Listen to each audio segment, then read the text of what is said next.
नमस्कार। The wire में आपका स्वागत है।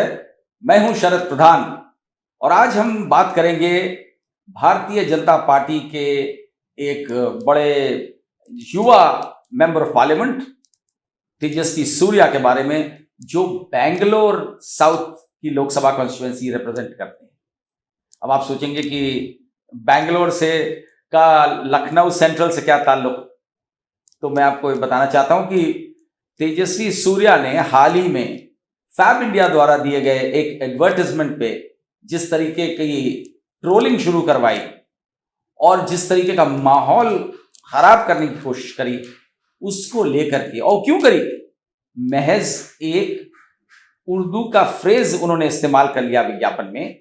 उन्होंने, अभी आजकल फेस्टिव सीजन है, दशहरा चल रहा था, दिवाली आने वाली है, तो उन्होंने जो अपनी रेंज ऑफ ड्रेसेस बनाई है सीजन के लिए, फेस्टिवल सीजन के लिए, उसका उन्होंने नाम रखा इस जश्न रिवाज। और उसको लेकर के उन्होंने जश्न रिवाज के ऊपर उन्होंने तमाम ऑब्जेक्शन कर डाले तेजस्वी सूर्या ने। उनका कहना था कि साहब ये कैसे, ये हिंदुओं के सेंटिमेंट को हर्ट करता है। क्यों हर्ट करता है? क्योंकि उसमें ये उर्दू का एक्सप्रेशन इस्तेमाल हो गया। मतलब इससे ज्यादा गिरी हुई हरकत पॉसिबल नहीं। लेकिन तेजस्वी सूर्या तो इसी के लिए जाने जाते हैं, सांप्रदायिक विभाजन करने के लिए, कम्युनल हेट्रेड फैलाने के लिए। यही उनकी यूएसपी है और इसी के बूते पे वो मेंबर ऑफ पार्लियामेंट बने। तो लाजमी है उनके लिए, ढूंढते हैं वो तरह तरह के तरीके कि किस तरीके से मुसलमानों को टारगेट किया जाए। उनकी नजर में उर्दू मुसलमानों की भाषा है। जिस तरीके के उन्होंने अपनी रिएक्शंस दिए हैं, जिसको लेकर ट्रोलिंग करवाई खूब जम के, यहां तक नौबत आ गई कि फैब इंडिया को अपना विज्ञापन विड्रॉ करना पड़ा। देखिए, कोई भी बिजनेस हाउस है वो डरता है किसी कंट्रोवर्सी में आने से। इससे पहले तनिष्क के साथ भी ऐसा ही हुआ था। तो उन्होंने विज्ञापन तो विड्रॉ कर लिया।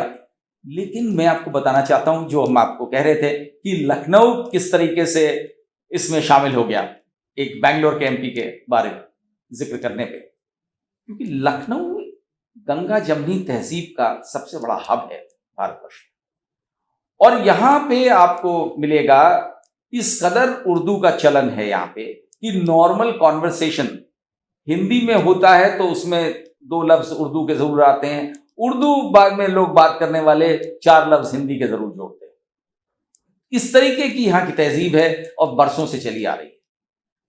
तो यहां पे, और तमाम यहां यूपी ने उर्दू के जानकार लखनऊ ने बहुत पैदा किए हैं, बड़े बड़े।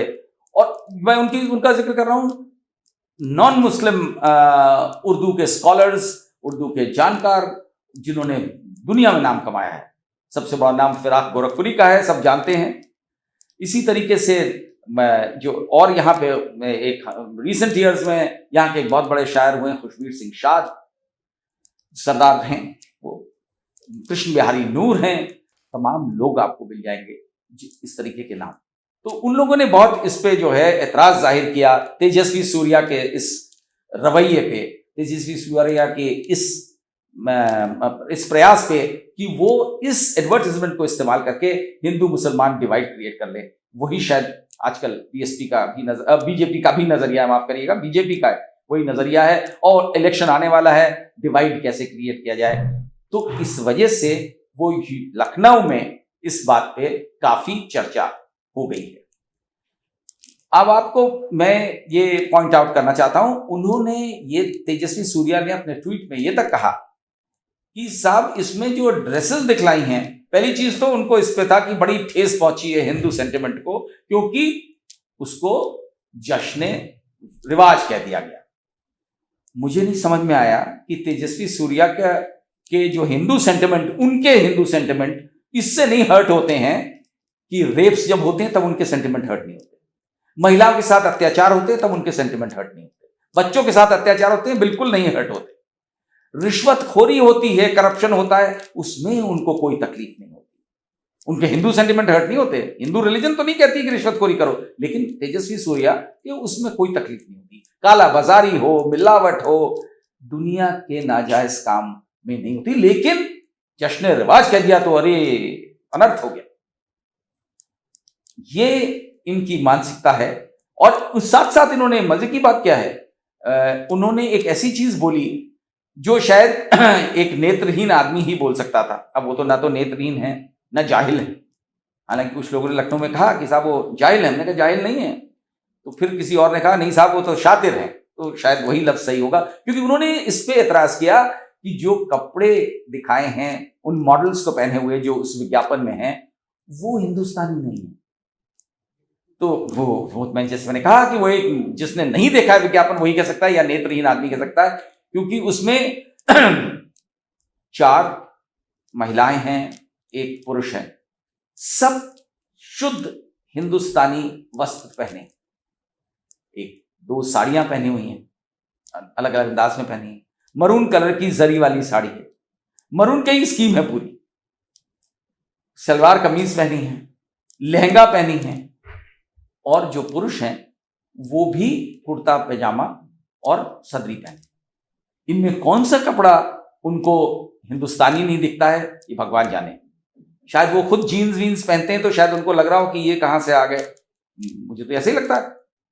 बहरहाल, तो पहली चीज तो ये है, उनसे जब किसी ने ये पूछा कि इसमें इन वस्त्रों में कौन सी चीज गैर हिंदुस्तानी है, तो उनका कहना था कि साहब बिंदी नहीं लगाई है महिलाएं, इसलिए जो है ये बड़ा गैर हिंदुस्तानी है, और इससे भी उनकी हिंदू भावना को ठेस पहुंची, तमाम पूरी हिंदू कम्युनिटी को ठेस पहुंची।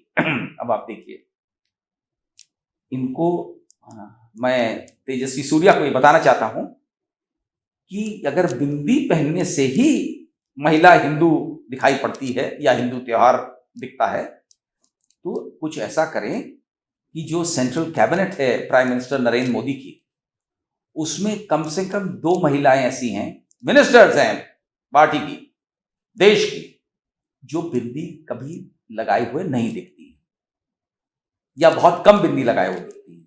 तो पहले तो उनको हटवाएं वहां से। फिर इनको ये भी करना चाहिए, मेरी नजर में और बहुतों की नजर में, लखनऊ के तमाम लोगों का ये कहना है कि तेजस्वी सूर्या पतलून कमीज और जीन्स क्यों पहनते हैं। कर्नाटक की ड्रेस, जो भारतीय ड्रेस है, वो धोती है, उनको भी धोती पहनना चाहिए, और उन्हें जोर देना चाहिए प्रधानमंत्री को भी कि वो भी धोती पहने।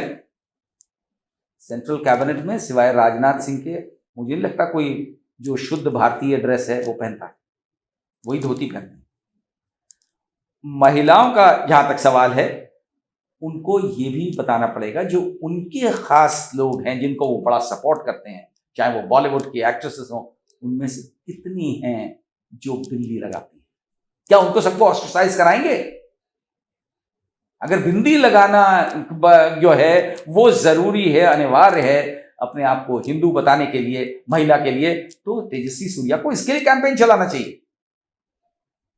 लेकिन एक विज्ञापन को लेकर के पीछे पड़ जाना दर्शाता है कि इसके पीछे और कोई उद्देश्य नहीं है, और हिंदू मुसलमान इसमें करके शायद इलेक्शन में कुछ भला कर लें।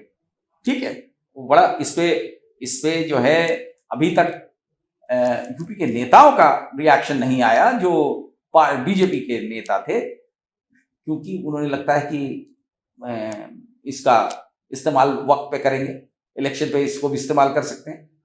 तेजस्वी सूर्या ने तो अपना शगुफा छोड़ दिया, और उसके जरिए से वो सोचते हैं कि बड़ा जो है, और तमाम लोग उनके सपोर्ट में, ऐसा नहीं है, कई पढ़े लिखे लोग उनके सपोर्ट में आए, वो किन्हीं वजह से आए होंगे, वो अलग अलग कारण होंगे। और बाकी तो बीजेपी की ट्रोल टीम है सोशल मीडिया पे, तो उनका पूरी उनको महारत हासिल है कंट्रोल पे, तो वहां से ये चीज शुरू कराना उनके लिए कोई मुश्किल काम नहीं।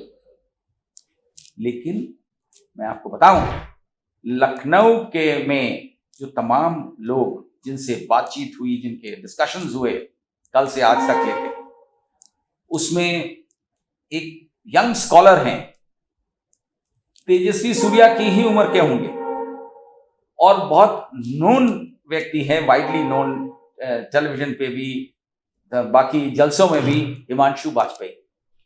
वो यंग स्कॉलर हैं उर्दू के, हिमांशु वाजपेयी हैं, और उनकी रिसर्च है लखनऊ की एक बहुत पुराने प्रिंटिंग प्रेस पे, पीएचडी उस पे करी, उसे कहते हैं नवल किशोर प्रेस, जिसका बड़ा रोल रहा है फ्रीडम मूवमेंट में और हिंदी को बहुत प्रमोट करने में रोल रहा है। तो हिमांशु वाजपेयी हिंदी और उर्दू के इतने अच्छे ज्ञानी हैं कि उनसे आप बैठे बैठे किसी चीज पे कोई रिएक्शन पूछो, आपको कविता, दोहे, शेर सब पढ़ के सुनाते, बिना, उनको याद है। उनका कहना ये था, उन्होंने बताया किस तरीके से जो है फिराक गोरखपुरी से किसी ने जाकर के बड़ी बुराई करी उर्दू की कि आप जो है ये छोड़ दीजिए, उर्दू में लिखना छोड़ दीजिए, आप क्यों लिखते हैं उर्दू में। तो फिराक गोरखपुरी ने उनको बताया और समझाया कि उर्दू भाषा जो है वो किस तरीके से वो किसी और की भाषा नहीं है, किसी और देश की भाषा नहीं है, हमारे अपने भारतवर्ष की भाषा है, मुसलमानों की भाषा नहीं है, हिंदुओं की। उन्होंने ये भी समझाया कि कोई भी धर्म की भाषा नहीं होती है, भाषा गाइडेड नहीं होती है किसी धर्म से, भाषा इवॉल्व करती है सोसाइटी में, और वही उर्दू की इसी तरह पैदाइश हुई और इंडिया में पैदाइश हुई, भारतवर्ष में पैदाइश हुई। आज की डेट में इतना इसके ऊपर इतना ज्यादा लोगों ने एतराज जताया है तेजस्वी सूर्या पे। हिमांशु वाजपेयी ने तमाम दोहे सुनाए, किसी जमाने में रहीम को लोगों ने बड़ा चैलेंज किया था कि साहब ये जो है ये कैसे संस्कृत में ये दोहे कैसे लिख सकते हैं। तो उन्होंने उन पंडितों के सामने संस्कृत में जो पढ़ करके जो, और उन्होंने कृष्ण के तारीफ में जो बोला संस्कृत में, तो पंडित जी ने उनके चरण छू जाए। ये इतिहास रहा है यहाँ। खुशबीर सिंह शाद जो बहुत मशहूर शायर हैं, उन्होंने ये बताया कि किस तरीके से गुरु नानक देव ने अपनी गुरबानी में उर्दू का भरपूर इस्तेमाल किया। उन्होंने तो ये तक बताया कि किस तरीके से जब ये जिस तरह गुरु ग्रंथ साहब लिखी गई तो उसमें किन किन लोगों का कंट्रीब्यूशन था। उसमें बाबा फरीद भी थे, अमृतसर के गोल्डन टेम्पल की जो नींव रखी गई वो एक मुसलमान द्वारा रख पाई गई।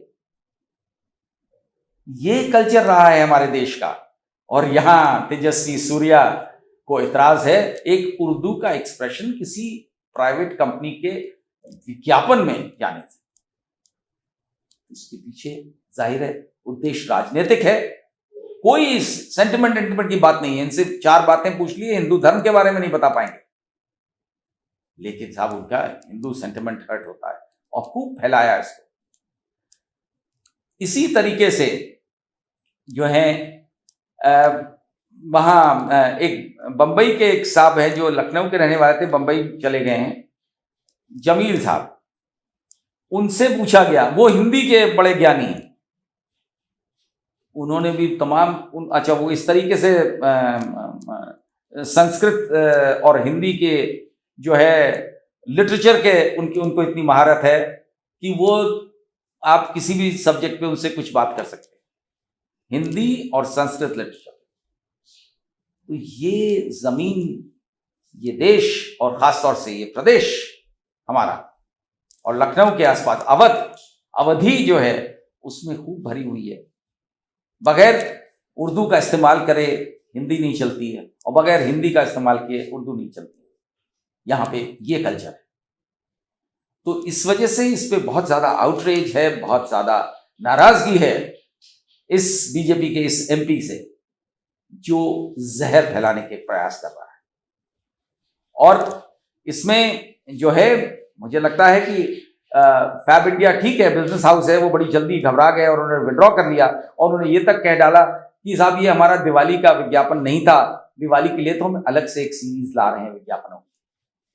तो इसको गलत नजरिया देते हैं। लेकिन एक चीज और मैं यहीं पे पॉइंट आउट करना चाहूंगा फैब इंडिया वालों के लिए, वो अगर ये प्रोग्राम देखें तो उनको ये मालूम होना चाहिए कि जश्न रिवाज उन्होंने लिखा है, जेड यूज किया है, जो गलत है। शब्द है रिवाज, रिवाज का माने अलग है। तो ये खैर वो मेरा ख्याल वो लोग खुद इस चीज को पॉइंट आउट कर लेंगे, लेकिन उनको इतनी जल्दी घबरा करके वो नहीं करना चाहिए था विड्रॉ, क्योंकि इस तरीके के प्रेशर्स तो बनाएंगे। और दूसरी बात यह है, एक कुछ लोगों ने यह भी शक जाहिर किया कि शायद कोई बड़ी कंपनी जो बीजेपी के, जिसको बीजेपी की पेट्रोनेज मिली हुई है, वो आजकल बड़े बड़े इंडस्ट्रियल हाउस, बिजनेस हाउसेस हैं जो बीजेपी के सहारे चल रहे हैं, बीजेपी के मदद से चल रहे हैं, थ्राइव कर रहे हैं। तो मुमकिन है कि उनमें कोई कंपनी एक नई रेंज शुरू करने वाली हो जो फैब इंडिया से कंपीट करना चाहती हो, तो शायद उसको इसलिए फैब इंडिया के खिलाफ अटैक कर रहे हैं। ये भी एक मतलब इस तरीके की बातें सामने आई हैं। और कुछ भी हो सकता है कॉर्पोरेट वर्ल्ड में। किसी ने तो ये भी कहा कि कहीं बाबा रामदेव तो नहीं स्टार्ट कर रहे हैं तो मजाक में ये भी बात हुई, क्योंकि बाबा रामदेव आजकल हर चीज बनाने लगे। तो ये जो प्रोडक्ट्स हैं दूसरा क्या है, मैं आपकी जानकारी के लिए इतना और बता दूं कि बीजेपी, जिस तरीके से बीजेपी के लोग पीछे पड़ गए फैब इंडिया के, फैब इंडिया एक कंपनी 1960 में एस्टैब्लिश हुई थी और ये एक अमेरिकन द्वारा एस्टैब्लिश करी गई। आज भी उनका बेटा चला रहा है, बिसेल नाम के व्यक्ति थे, उनकी शादी इंडियन से हुई थी तो यहीं सेटल हो गए। वो फोर्ड फाउंडेशन में काम करते थे सन 60 में। फिर उन्होंने धीमे धीमे गांव के लोगों को, कारीगरों को जोड़ा डायरेक्टली। आज की डेट में फैब इंडिया से 40,000 आर्टिजन्स और क्राफ्ट्समैन जुड़े हुए हैं। उसमें महिलाएं हैं, पुरुष हैं, गांव गांव में, देश के विभिन्न इलाकों में, मेरे ख्याल हर जगह। और उसके जरिए से ये यहां तक किया है फैब इंडिया ने कि उनको शेयर होल्डर बना दिया फैब इंडिया में, इन कारीगरों को। उससे एक ये जो सोशियो इकोनॉमिक एस्पेक्ट है वो भी जाहिर होता है किस तरीके से उन्होंने बिल्ड किया है। बहुत बड़ा ब्रांड बना, तमाम दफे उन्हें अवार्ड्स मिले हैं बेस्ट ब्रांड के। इंडियन एथनिक वेयर बनाते हैं और जो उनकी आउटसोर्सिंग करते हैं गांव गांव से, शहर, देश के विभिन्न कोनों से। तो ये चोट पहुंचा रहे हैं उन लोगों को, उन गरीब लोगों को भी। हाँ, ये वजह हो सकती है कि जो कारीगर जुड़े हुए हैं उसमें से बहुत सारे अल्पसंख्यक